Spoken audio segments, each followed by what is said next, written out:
Get ready for a seemingly endless night and a lot of child fright in Skinamarink, a Shudder exclusive, written and directed by Kyle Edward Bell. This centers around Kevin and Kaylee, who wake up in the middle of the night, not because they were walking in their sleep, and their dad is gone, and they feel the creeps.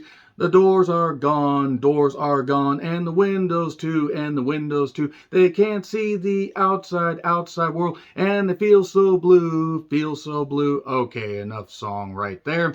Basically, yes, their dad is gone, their loving, trusted parent, and any young children that, really can't take care of themselves want a parent or at least a legal guardian, some adult to take care of them, because, again, they really have a hard time reaching things on the top shelf or the second shelf or even the first shelf, especially if you have counters way up there so your little shits can't get into stuff like the sugar bowl or the candy bowl, nevertheless, or the cookie jar.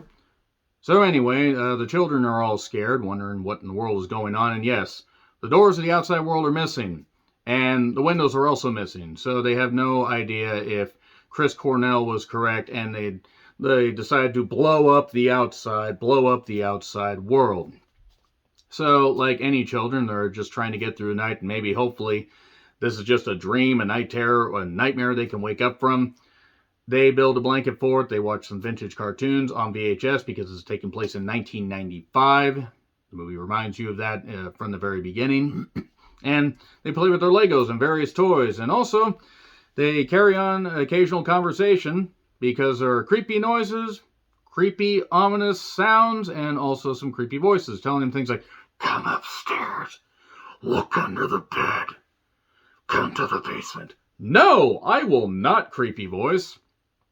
So yeah, that's pretty much the plot right there. And then the kids explore and do stuff, and we get some creepy imagery and some, tinny audio, some really, really bad audio, intentionally bad audio, because this is the definition of experimental horror. And this movie got a bit of a reputation. When I first saw the trailer, I was like, okay, this looks interesting, I guess. And then I started hearing a little bit more about it. I only read the surface amount of some reviews, and I did check out Chris Stuckman's review. He's one of the few movie critics I actually trust. And the more I heard about it, I was like, okay, I was going to go see it in theaters. This did actually get a limited theatrical release and made over $1 million, which doesn't sound all that impressive until you realize this movie was made for around $15,000. And major credit to Kyle Edward Bell for not only making this for $15,000, especially now, because yes, the Blair Witch Project was made for cheap. Paranormal Activity was made for cheap. This is also post-pandemic, and the fact that this got a theatrical release is really, really good, and major, major credit there. Again, the experimental horror aspect, I see why everybody said that, because there's a lot of weird imagery here, and the movie is, I will say, is a bit lengthy at 100 minutes, but it certainly is something that crawls under your skin and sticks there for a while. There are quite a few moments where I was like, okay, this is skin-crawlingly creepy. There are a few moments where I'm like, not sure I like this. In fact, at first, I was actually convinced I was going to hate this. I was actually ready to just write down angrily, notes and be like, God, I'm so mad at this. But I stuck with it and ended up actually turning out to be somewhat rewarding. I'm not going to say completely rewarding. I do see why people did not like this. If you did not like this movie, I will totally understand. I do give credit to Kyle Edward Bell for what he was able to do. And this is a bold thing. I mean, $15,000, not a lot of money to make a movie. It's not. I mean, especially in this day and age. So credit to him for stretching every goddamn pain. There's only a few people in this movie. Like, there's only 4 people. It's the children, the mom, and the dad. And you don't even see the actors all that much. I mean, that's another bold maneuver. And also, it does have captions, or subtitles rather, because since the audio is so intentionally bad, you see stuff like, come upstairs, Kevin, Kaylee, you hear these voices calling out to these children, and then more weird shit starts going on, and there's just this underlying and overlaying tension that just kind of weighs down on you. And while it is not perfect, again, the length, this could have been 80 minutes. This really should have been 80 minutes, because there were a few points where like, Okay, all right, you're kind of stretching it here. But it ended up being quite good, actually quite good, perhaps even close to great, depending on your perspective. But again, if people hate it, I get it. People loved it, I absolutely get it. It definitely is something memorable. It is something that I'm absolutely gonna at least remember parts of, because it captures the feeling of, a child being trapped in an unfamiliar situation and not sure how to handle this at all, and just, delving into watching cartoons and everything. And one minor spoiler will be about the cartoon. If you've seen Merlin's Shop of Mystical Wonders, that is, the MST3K episode, and you remember the part about the evil monkey, which is actually a shortened version of the Devil's Gift. You may remember a cartoon that was in that. Terror of Balloony Land was a line that was there. Yeah, that cartoon is there. Thanks for reminding me of that MST3K episode. Actually, it was pretty goddamn funny. The movie wasn't great, but the episode of MST was pretty good. And what ends up basically happening is more strange shit happens, and yeah, it's not for everybody. And in fact, I actually wasn't even sure it was for me, but it turned out to be quite good and something that is absolutely sticking with me. And even now, I'm thinking okay, we're going here. And then the reports where I'm like, I was 50-50 at first, and then I ended up going way more for positive than negative. But it's a give and take movie. It basically requires you to pay attention, and you might even strain your eyes trying to see through the grainy VHS stuff, the grainy footage. And also seeing the big box TV reminded me of taking one out of a place I lived at the time that weighed like about 50,000 pounds. It was ridiculous. Those box TVs were insane. But yeah, it captures the creepy, imagery that a child might experience when they are just terrorized and terrified by the fact that their parents aren't around. That's really all I have to say about that. It's on Shudder. Shudder is a great service. No, I'm not sponsored. Wouldn't mind being sponsored, but why would they sponsor a small show like this? But yeah, watch it for yourself. See how you feel. It's definitely one that's going to be probably the most divisive movie of 2023 at the very least. So anyway, I'm going to get into spoilers. These spoilers won't take very long, just so you know. But nevertheless, 3, 2, 1. This is your warning, warning, warning. Spoilers, spoilers, spoilers, spoilers. Okay, so basically, we get a little bit in the beginning where the kids are put to bed. We have these camera angles that are very, very low from like a child's perspective, and sometimes they shoot the ceiling, and they do, and some weird camera shots.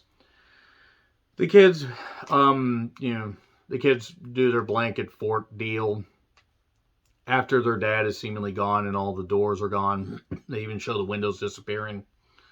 They do leave the doors for the room, and no, not Oh Hi Mark, but they leave the doors for the various rooms and everything. And there's one point where the kids are talking, and something about, like, they're talking a bit, and then they see this chair on the ceiling. Kids, we're having breakfast on the ceiling this morning. Okay, Mom. And then one says to the other, I don't want to talk about Mom. Oh, well, okay, that's kind of creepy.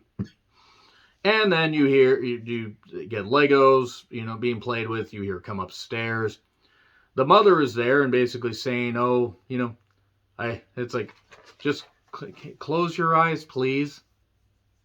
No, I don't really want to. Please don't make me close my eyes while you're facing away from me.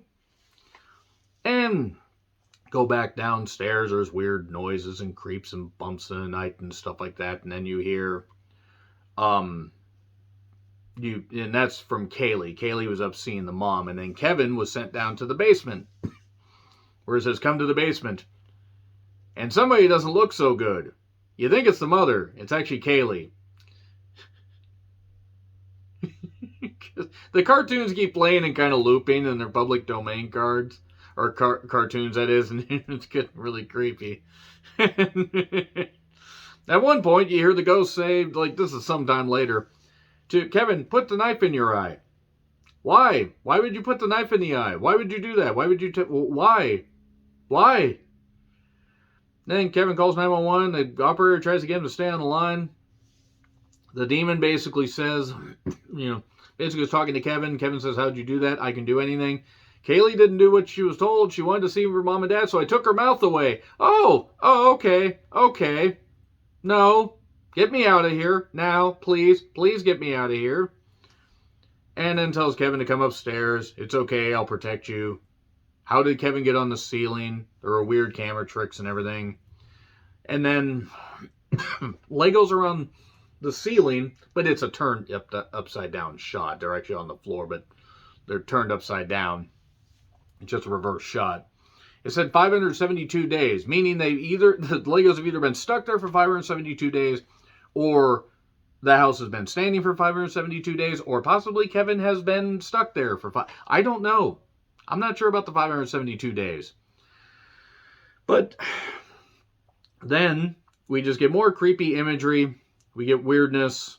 And then we get the kids acting all weird because the kids aren't all right because the offspring lied to us. And then the kids are talking. They say, can we watch something happy? Then we see a faded kid's face. Go to sleep. What's your name? What's your name? Who's your daddy? Who's your daddy? Was he rich? Was he rich like me? Don't say your name, by the way. Maybe the movie will let you know your name and then it'll come and haunt you. Okay, again, it has issues. At 100 minutes, this is way too long. Way too long. This probably could... It would have needed to be 80 minutes to be in theaters, but this could have, honest to God, gone... I mean, I'm glad it made some money, but I'm just like, if it had been 70 minutes and gone right to streaming, that it would have been just fine. But 80 minutes in theaters, okay. I'm still going to give it a B+ because I really did enjoy most of it, but it had its problems. Is it one of my favorite movies of the year? I mean, considering so far what I've watched, yes, it has its issues, plenty of issues, but it is definitely an experimental horror movie that I will praise and I will recommend you guys watch and draw your own conclusions. And maybe Kyle Edward Bell will be able to get a bigger budget to make something even grander. But credit to him for making this for 15 grand and making that much money off of it. Anyway, agree, disagree, what I said, like, share, subscribe, Twitter handle in the description. I'm John Ritlin. I'll see you soon.